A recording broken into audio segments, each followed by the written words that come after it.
Mari kita andaikan bahwa dalam satu ruangan terdapat 1.000 orang, 450 laki-laki dan 550 perempuan. Fakta ini menunjukkan rasio jenis kelamin atau RJK sebesar 81/8. Hasil dari penghitungan 450 dibagi 550 kemudian dikali 100. Bila RJK di bawah 100, itu berarti lebih banyak perempuan dibanding laki-laki.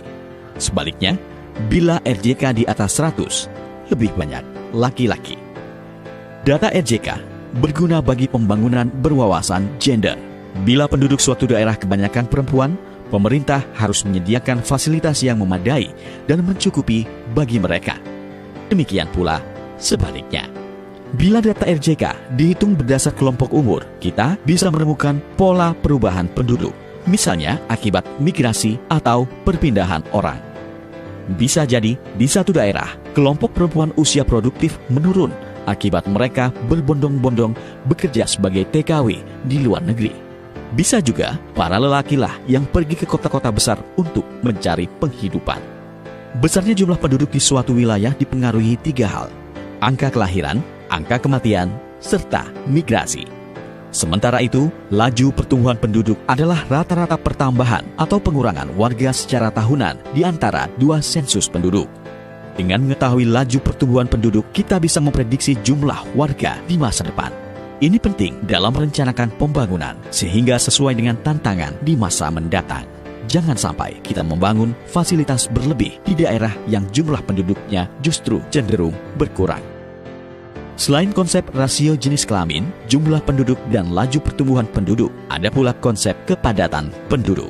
Ia menggambarkan jumlah penduduk untuk setiap kilometer persegi luas wilayah. Luas wilayah yang dimaksud adalah luas seluruh daratan pada suatu wilayah administrasi. Di Indonesia, Jakarta adalah wilayah yang memiliki kepadatan tertinggi. Konsep lain yang penting dan sering digunakan dalam mengukur keberhasilan pembangunan adalah pendapatan per kapita. Alat ukur ini menunjukkan pendapatan penduduk secara rata-rata. Cara menghitungnya, pendapatan negara secara keseluruhan dibagi dengan jumlah penduduk. Menggunakan konsep pendapatan per kapita, kita mendapat gambaran kondisi kesejahteraan masyarakat. Nah, itu semua tadi adalah gambaran manfaat dari data dan statistik kependudukan. Dengan menggunakan data serta statistik, kita bisa lebih memahami sesuatu secara lebih terukur dan akurat. Bukan hanya soal penduduk atau demografi, tetapi juga soal ekonomi, politik, sosial budaya, pendidikan, kesehatan, hingga pertanian. Data dan statistik merupakan salah satu penopang penting ilmu pengetahuan. Dan tentunya saat belajar dan memperdalam ilmu, termasuk ketika melakukan penelitian serta menyelesaikan skripsi dan tugas akhir, mahasiswa dan pelajar sangat membutuhkan data. Salah satu lembaga pemerintah yang dapat dimanfaatkan untuk memperoleh data adalah Badan Pusat Statistik atau BPS. Lembaga ini hadir di Jakarta, di setiap ibu kota provinsi, dan juga masing-masing kabupaten kota.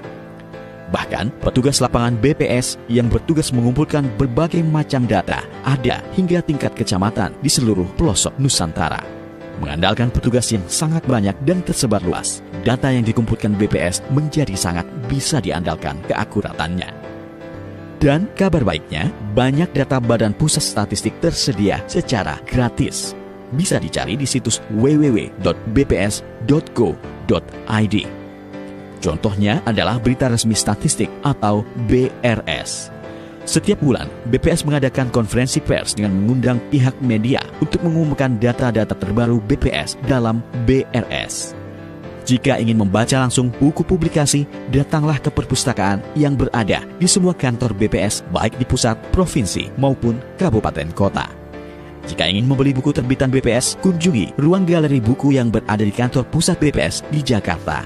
Atau bisa juga kirim email ke bookstore@bps.go.id atau telepon 021 381 0291 extension 7445. Jika ingin membeli soft copy, buku publikasi, data mikro hasil survei dan sensus atau peta digital, datangilah ruang konsultasi statistik yang berada di kantor pusat BPS di Jakarta atau kirim email ke bpshaki@bps.go.id dengan mengisi form permintaan data. atau telepon 02135507057. Lalu, apa saja data yang bisa didapat di BPS? Data yang disediakan Badan Pusat Statistik dibagi dalam 3 kelompok besar: data sosial kependudukan, data ekonomi dan perdagangan, serta data pertanian dan pertambangan. Untuk data sosial kependudukan, diantaranya tersedia data tentang sebaran penduduk secara geografi dan sebagainya, indeks pembangunan manusia, kesehatan, pendidikan, perumahan, serta lingkungan hidup. Untuk data ekonomi dan perdagangan, diantaranya tersedia data tentang ekspor-impor, nilai tukar petani, pariwisata, upah buruh, industri mikro dan kecil, serta industri besar dan sedang.